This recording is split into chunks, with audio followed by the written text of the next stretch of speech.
नमस्कार, मैं हूं उत्तम पांडे और आप देख रहे हैं AEZ न्यूज। आज जो हम खबर आपको दिखाने जा रहे हैं ये अंत देखिएगा।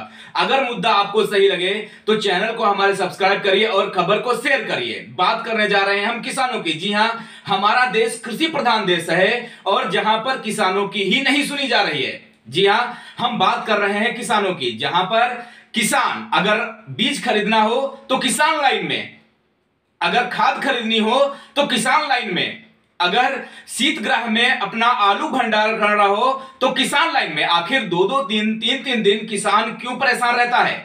आखिर ये सरकारें, ये अधिकारी, ये कर्मचारी ध्यान क्यों नहीं देते हैं?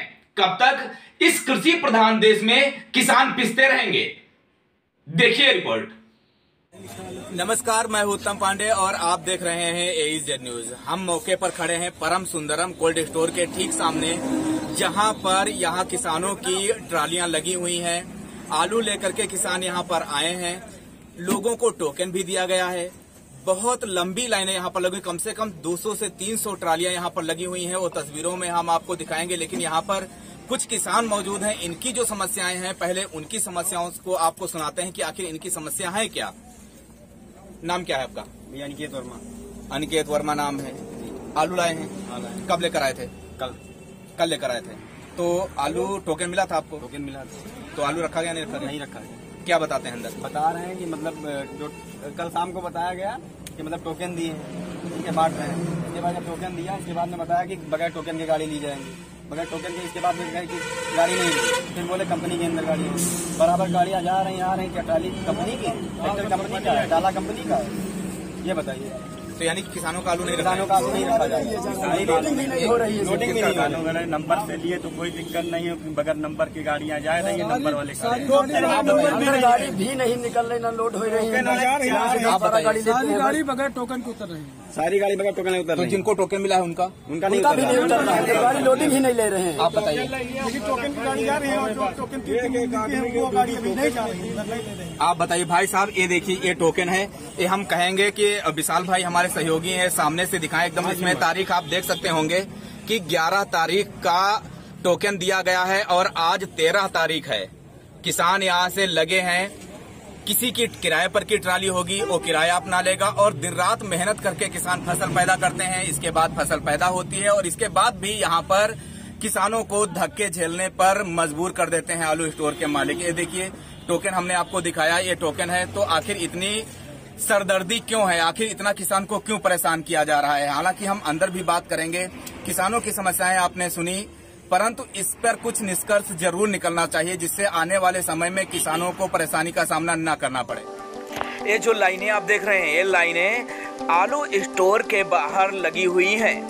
ये लाइनें किसान आलू लेकर के अपने स्टोर में रखने के लिए यहाँ पहुँचे हैं, परंतु यहाँ का नज़ारा देखकर हर कोई कहता है कि किसान कितने परेशान होंगे। देख करके अंदाजा भी लगाया जा सकता है, लेकिन न इस पर सरकारें ध्यान देती हैं और न इस पर अधिकारी ध्यान देते हैं। आखिर स्टोर मालिकों की मनमानी कब तक चलती रहेगी? हालांकि तस्वीरों के माध्यम से हम आपको दिखा रहे हैं कि ये एक जगह का नहीं, लगभग बाराबंकी में 38 कोल्ड स्टोर हैं और ये सभी स्टोरों की तस्वीरें हैं। जहां तक कि देखा जाए तो किसान परेशान है और अपना आलू रखने के लिए दर दर की ठोकरें खा रहा है। कहीं उसको टोकन से होकर के गुजरना पड़ता है, तो कहीं 3-3 दिन लाइनें लगा करके वहीं पर सोना पड़ रहा है। लेकिन तब भी किसान का समय नहीं आता है कि उसकी ट्राली खाली हो जाए और वो स्टोर में आलू रख पाए। हालांकि किसानों का आरोप है कि जो बिचौलिए हैं, जो व्यापारी हैं, जो स्टोर मालिक हैं, उनकी वजह से व्यापारियों के आलू रखे जाते हैं। उनके लिए न टोकन व्यवस्था है, न कोई सिस्टम है। जो भी सिस्टम है वो सिर्फ किसानों के लिए सिस्टम है और किसी के लिए कोई भी सिस्टम यहाँ पर नहीं है। हालांकि ये कब तक होगा? हमारा देश कृषि प्रधान देश है और यहाँ पर सब कुछ किसानी के ऊपर निर्भर रहता है, लेकिन न इस पर अधिकारी ध्यान देते हैं, न नेता ध्यान देते हैं, न मंत्री ध्यान देते हैं और न ही सरकारें कुछ करती हैं। हालांकि सबसे मुख्य बात अगर आपको मैं बताऊं तो अभी तक स्टोर में, शीतगृह में आलू रखने का जो भाड़ा है, जो किराया है, वो भी नहीं तय हो पाया है। ये सबसे बड़ी लापरवाही कही जा सकती है। और अगर देखा जाए तो यहाँ से भी भ्रष्टाचार के रास्ते निकल करके सामने आते हैं। हालांकि जब किसान आलू अपना स्टोर में रख देगा, इसके बाद शीतगृह का किराया तय होगा। अब कहां तक किसान क्या क्या झेले, ये देखने वाला विषय होगा। हालांकि ट्रालियों की लाइन जो है वो खत्म होती नजर नहीं आ रही है। कल शाम गए 5 तक ले पाए, इधर एक नहीं गई है, मालिक की जा रही हैं, ये कंपनी की जा रही हैं, और किसान से नहीं गई हैं। द्वार का हम ले गए अपनी, उसके बाद गेट बंद होगा, और गेट बंद होगा टाली फिर 4 किलोमीटर दूर होगा खरीदी रहा थे। कल तक शाम तक कंपनी 5 इधर के लिए बस कोई प्रॉब्लम नहीं। अगर देखा जाए तो शीतगृह मालिकों की मनमानी किसानों पर भारी पड़ रही है। किसान बेहाल है, किसान परेशान है, उसको अगली फसल का भी इंतजाम करना है। अगर किसान 4-4 दिन तक लाइनों में आलू स्टोर में रखने के लिए लाइन लगाता रहेगा तो आगे की फसल की कार्रवाई कैसे करेगा। परम सुंदरम कोल्ड स्टोर की तस्वीरें आपको दिखा रहा हूं। हमारे साथ कोल्ड स्टोर के मैनेजर साहब हैं, इनसे बात करते हैं। आपका नाम क्या है? विकास वर्मा। ये किस हिसाब से आलू आप रख रहे हैं? टोकन से रख रहे हैं। टोकन से रखना है, जिसका जब टोकन होता है उस हिसाब से आलू रखते हैं। तो टोकन जारी कौन करता है? आप जारी करते हो। किसानों का आरोप है कि भाई जिनका पावर है उनकी आप रख रहे हैं। ऐसा नहीं है सर, ये हमारा एग्जिट गेट है, वो है एंट्री गेट। अब एग्जिट गेट ब्लॉक कर दिए किसान, हम खाली गाड़ियां कैसे निकला है? ये गाड़ी हटवा रहे हैं यहाँ।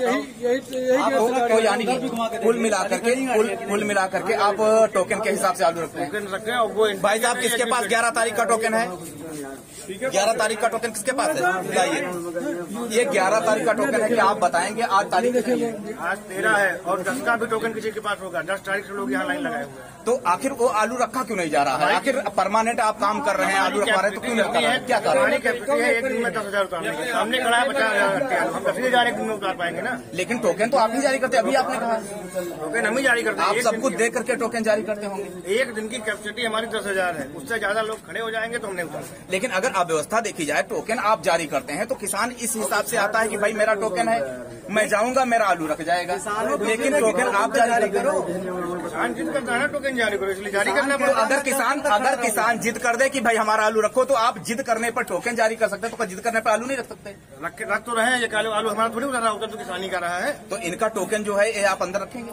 बिल्कुल रखेंगे, नंबर आएगा, रखा जाएगा। तो नंबर किस हिसाब से? नंबर जब 11 तारीख का है तब नंबर नहीं होगा। आज नंबर आएगा, 11 तारीख का नंबर आ जा रहा है। तो यानी कि कुल मिलाकर के आप देख सकते हैं कि सारा कुछ इस जो कोल्ड स्टोर है, जो शीतगृह है, इसका काम जो है मैनेजर साहब करते हैं और टोकन भी मैनेजर साहब ही जारी करते हैं। तो इसमें कोई आप अगर देखा जाए तो यहाँ पर 3 तारीख का है। अगर कोई टोकन जारी किया जाता है तो सिंपल सी बात है कि टोकन उसी हिसाब से जारी किया जाना चाहिए, क्योंकि किसानों को तकलीफ ना हो, किसानों को परेशानी ना हो। 11 तारीख का टोकन है, 13 तारीख है, 2-3 दिन से किसान लाइन लगाए हैं, लेकिन उनका आलू नहीं रखा जा रहा है।